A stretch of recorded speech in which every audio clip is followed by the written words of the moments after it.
kemudian ditawarkan, kalau ormas mau silakan ambil, silakan mengajukan permohonan.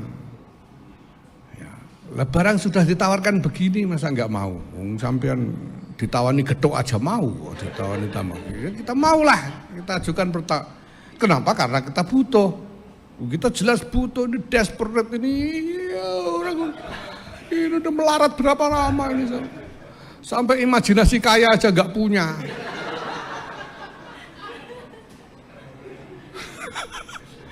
Masa imajinasi untuk mengembangkan sumber daya NU kok iuran warga, ini gara-gara kelamaan melarat nggak punya imajinasi.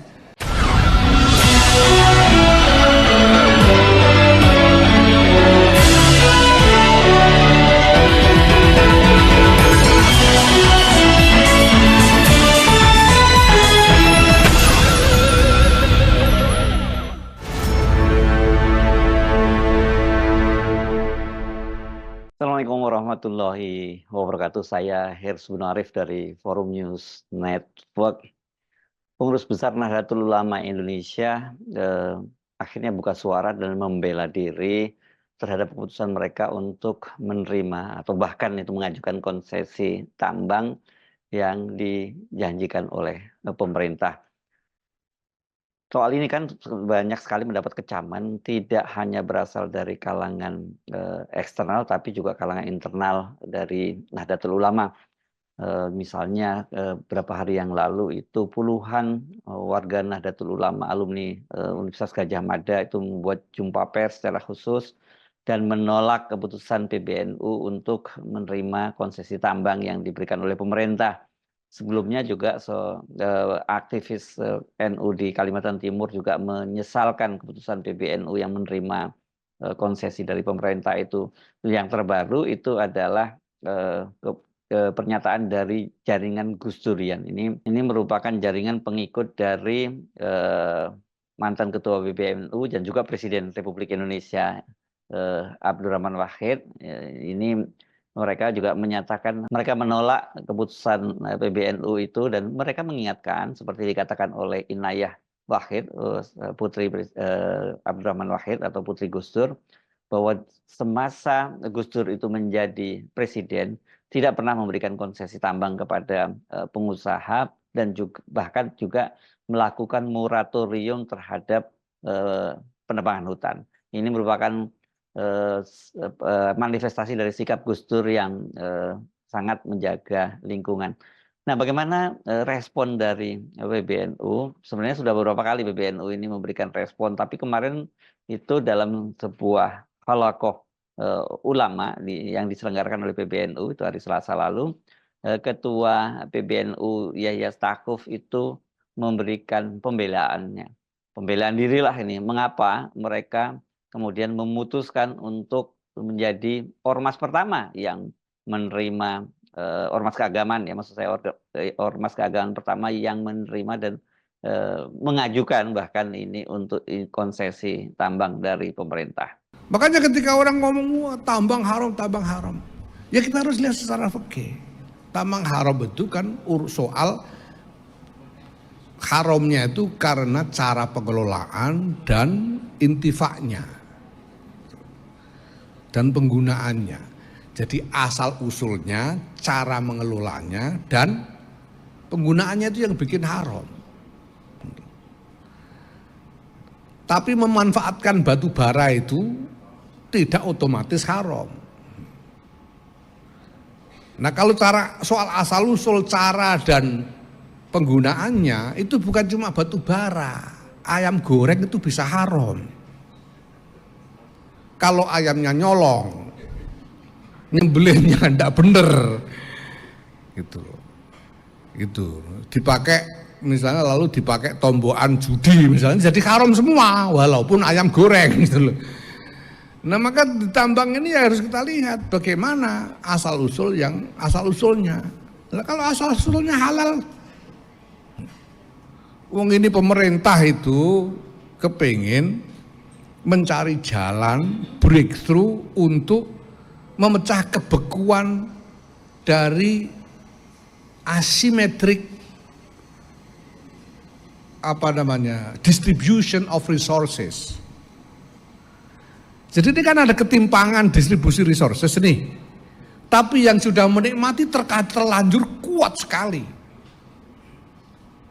Itu perusahaan-perusahaan tambang yang ada itu sudah menguasai jutaan hektar. Yang mereka boleh di masa lalu entah dengan cara apa, wallahu a'lam gitu loh. Gitu loh. Nah itu, terus gimana caranya supaya ada distribusi yang lebih adil? Nah di sini pemerintahan Pak Jokowi lalu cari akal, mereka dikasih deadline, harus bisa menggarap lahan yang menjadi haknya sebagai izin, yang izinnya sudah dia dapat, sampai batas waktu tertentu. Kalau tidak memenuhi target, maka lahan yang sudah dikasih izin itu akan dipotong, itu namanya relinquish. Dan akhirnya dipotong beneran, nggak tercapai, dipotong beneran. Lahan yang tadinya dikuasai oleh pengusaha-pengusaha dipotong. Lah sesudah dipotong mau dikasih siapa? Kalau dilelang lagi, ya jatuh ke tangan pengusaha-pengusaha itu lagi, gimana sih? Tidak terjadi redistribusi. Terus dikasih siapa? Kalau dikasih cuma sembarangan juga jadi masalah. Maka dijadikanlah kalau orang Jawa itu ya, ormas-ormas agamanya dipakake gitu loh. Itu artinya dijadikan sasaran. Tapi ya sasaran masuk akal, karena kalau ormas pasti dia pakai untuk urusan agamanya dan sampai kepada umatnya. Gitu pikirannya itu. Kalau diserang ya biar nyerang ormas agamanya, jangan nyerang pemerintah, kan gitu maksudnya. Maksudnya kan begitu. Nah apa? Nah kemudian ditawarkan, kalau ormas mau silakan ambil, silakan mengajukan permohonan. Ya, barang sudah ditawarkan begini masa nggak mau? Sampean ditawani gedok aja mau, ditawani tambah. Ya, kita maulah, kita ajukan Kenapa? Karena kita butuh. Kita jelas butuh, ini desperate ini ya, orang ini udah melarat berapa lama ini sampai imajinasi kaya aja nggak punya.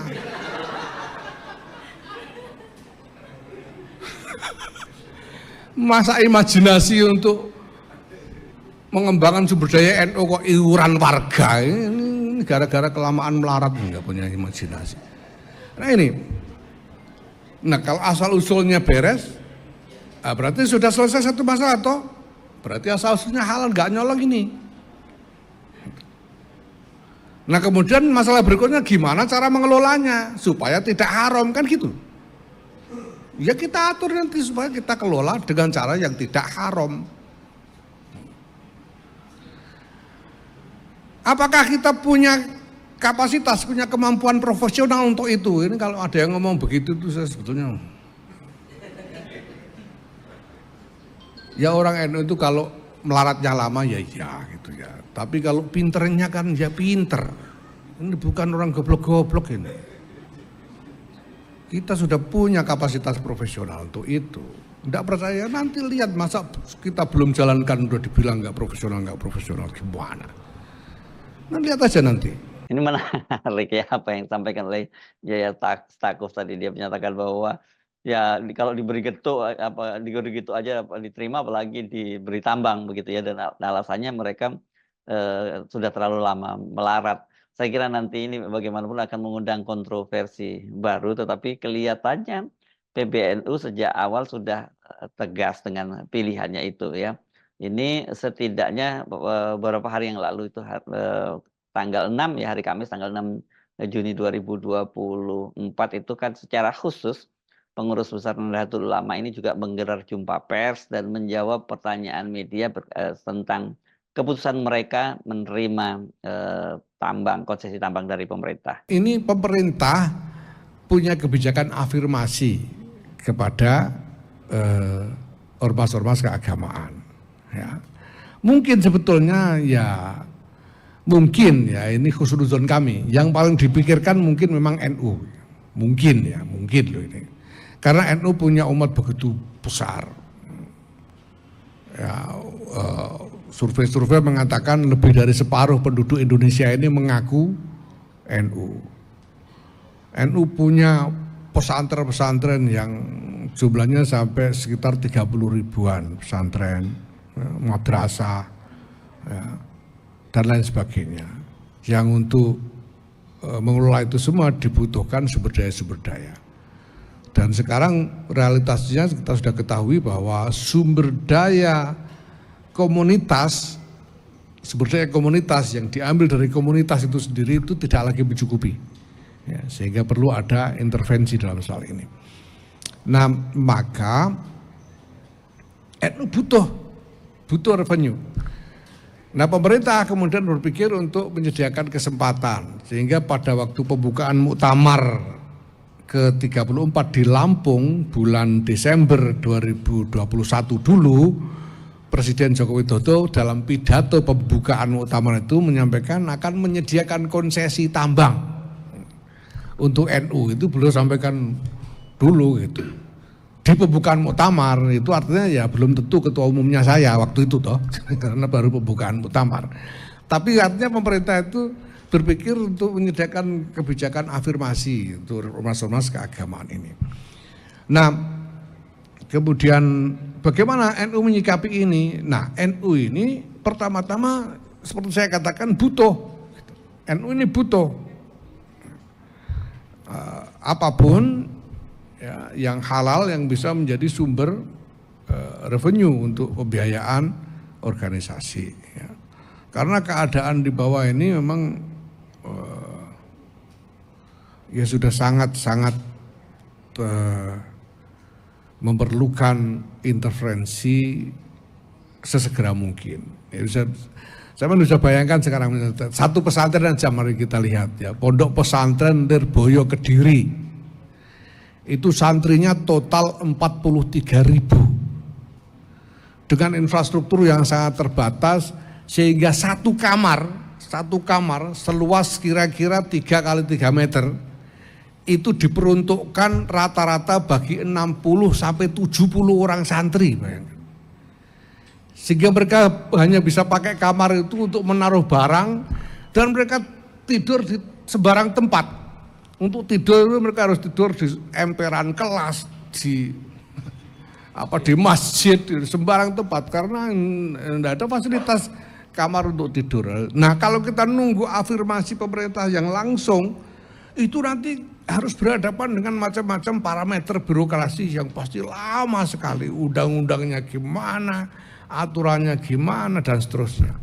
Nah, kami karena selama ini NU ini secara langsung engage dengan mereka, kami mengetahui persis bagaimana cara memperlakukan, bagaimana melakukan intervensi yang strategis untuk menghadapi masalah-masalah seperti ini. Kita misalnya juga punya ya, Muslimat NU itu mengelola ribuan taman kanak-kanak dan Raudatul Atfal. Dan banyak itu, ribuan taman kanak-kanak Raudatul Atfal itu, guru-gurunya itu cuma diberi honor yang sangat minimal. Saya tahu sendiri, ada yang cuma 150.000 sebulan honor guru Raudatul Atfal ini. Nah, kalau nunggu, dan ini kan semua ini inisiatif komunitas sendiri yang bikin, ditopang dengan kapasitas komunitas. Ya gurunya sih ikhlas semua gitu, ikhlas semua. Cuma ya yang lihat itu kan ya enggak tega sebetulnya. Nah, komunitas sudah enggak punya lagi kapasitas yang lebih untuk memberi topangan lebih kuat. Nah, hal begini ini yang membuat kami dalam keadaan memang butuh sekali. Nah, kami memang seperti saya sampaikan tadi sudah membuat ikhtiar-ikhtiar, tapi membuat perusahaan baru yang dijamin ini sungguh-sungguh nanti revenue-nya masuk ke organisasi, bukan kepada individu-individu gitu ya. Sehingga misalnya kalau saya nanti selesai masa bakti saya ini tidak bisa saya bawa pulang perusahaannya itu, jadi tetap jadi miliknya NU. Ini kita sudah desain sedemikian rupa. Nah, ini kan juga harus perlu waktu sampai ini betul-betul menghasilkan revenue yang signifikan. Nah, maka ketika pemerintah memberi peluang ini, membuat kebijakan reformasi ini kami melihat sebagai peluang. Dan segera kami tangkap, wong butuh gimana lagi gitu. Segera kami tangkap, sehingga kami memang sudah mengajukan begitu pemerintah mengeluarkan revisi PP nomor 96 tahun 2021 yang memungkinkan untuk ormas keagamaan mendapatkan konsesi tambang, kami juga kemudian mengajukan permohonan.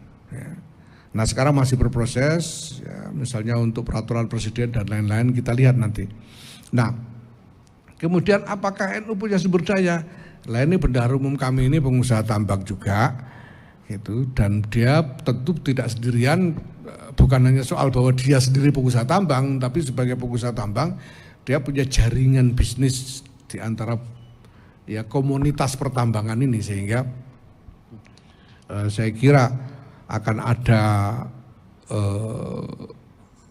ruang yang memadai bagi NU untuk membangun kapasitas usaha pertambangan ini. Nah, ada yang belum disinggung mungkin soal lingkungan. Saya tahu ini juga menjadi isu. Ya. Tentu saja bahwa NU punya tanggung jawab moral untuk memperhatikan aspek-aspek terkait lingkungan hidup. Saya sendiri itu, saya pribadi sejak 2016-2017 saya sudah berusaha menaikkan wacana tentang perlunya konsensus nasional tentang ekstraksi sumber daya alam. Indonesia ini semua tahu kaya, kita ini merasa kaya, kaya raya. Tapi kekayaan Indonesia itu sumber daya alam. Gitu. Sehingga kalau sumber daya alam itu tidak diambil, tidak diekstraksi, ya gak jadi kaya kita kan. Nah maka supaya kita benar-benar jadi kaya secara aktual ya memang sumber daya alam harus diekstraksi. Nah cuma parameternya harus memenuhi kepentingan-kepentingan terkait kemaslahatan umum, terkait lingkungan hidup. Nah menurut saya undang-undang dan peraturan-peraturan regulasi-regulasi praktis itu mungkin tidak cukup karena regulasi-regulasi itu biasanya ada lubang dan lubang itu biasanya diakali gitu ya. Nah tapi kalau kita punya konsensus nasional, nah ini bisa menjadi dasar untuk melakukan pengawasan dan pengendalian yang lebih baik ke depan. Nah tapi tanpa menunggu konsensus internasional itu, konsensus nasional tentang ekstraksi sumber daya alam itu, nah ya NU memberanikan diri untuk masuk aja dulu, nanti kita lihat. Gitu.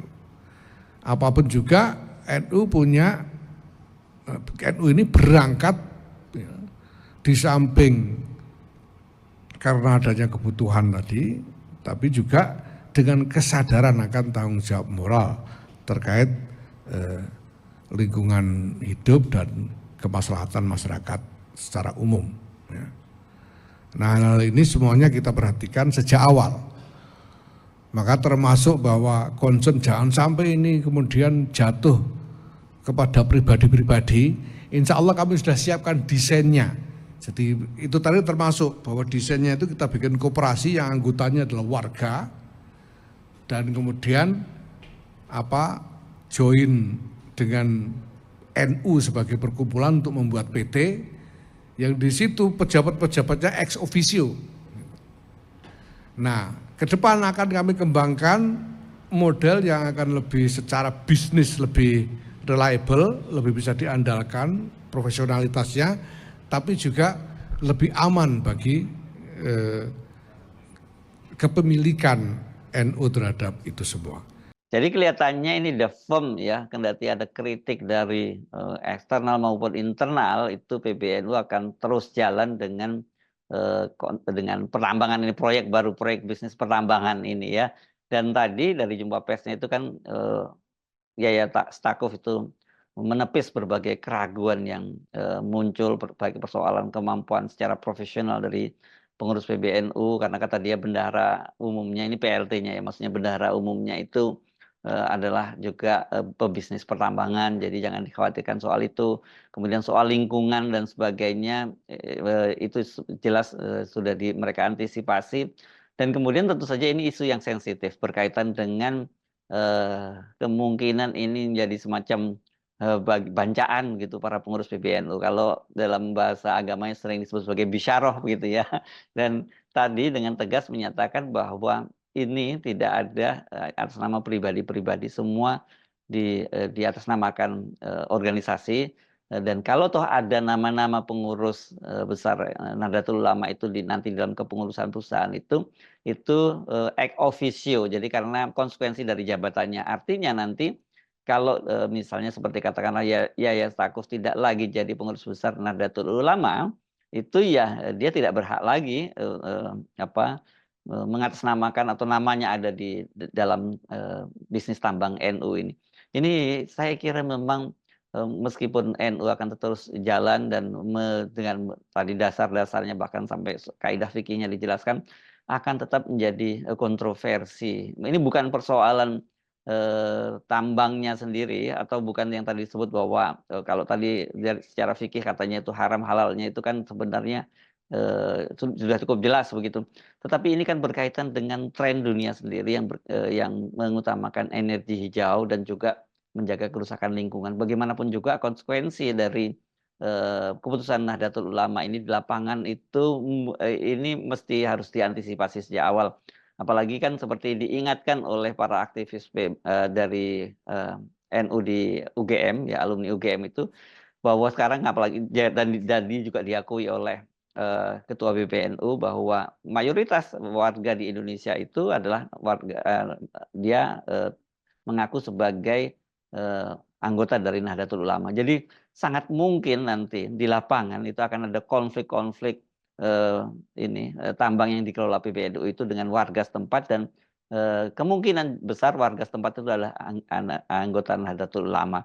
Coba ini bisa bayangkan bagaimana konflik kepentingan semacam ini. Di satu sisi, tadi PBNU menyatakan bahwa semangatnya ini adalah untuk mensejahterakan para pengikutnya yang sudah lama melarat gitu. Tetapi yang terjadi di lapangan nanti bisa jadi ini mereka PBNU malah membuat lebih melarat lagi para warga NU yang harus tergusur dari lokasi-lokasi pertambangan yang konsesinya diberikan oleh pemerintah kepada NU. Tapi tampaknya sudah siap ya soal ini tadi karena tadi dia menyinggung bahwa ini kelihatannya pemerintah memberikan konsesi pada ormas keagamaan ini ya supaya nanti kalau dipersoalkan gitu mereka langsung berhadapan dengan Nahdlatul Ulama lagi bukan dengan pemerintah. Sebab selama ini kan pemerintah itu bukan dituduh dalam prakteknya memang selalu membackup para pengusaha-pengusaha tambang ini.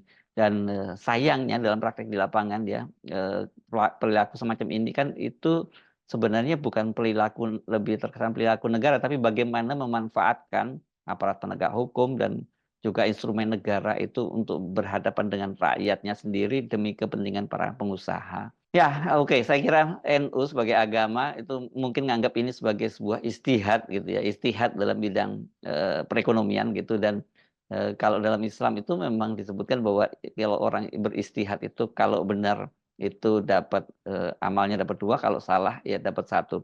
Tapi dalam kasus istihad yang kali ini dampaknya itu bukan soal pahala atau dosa begitu, tetapi dampaknya yang lebih luas itu kepada masyarakat terutama yang ada di sekitar pertambangan atau yang terdampak pertambangan, dan juga itu persoalan lingkungan di Indonesia dan juga merupakan bagian dari masyarakat dunia.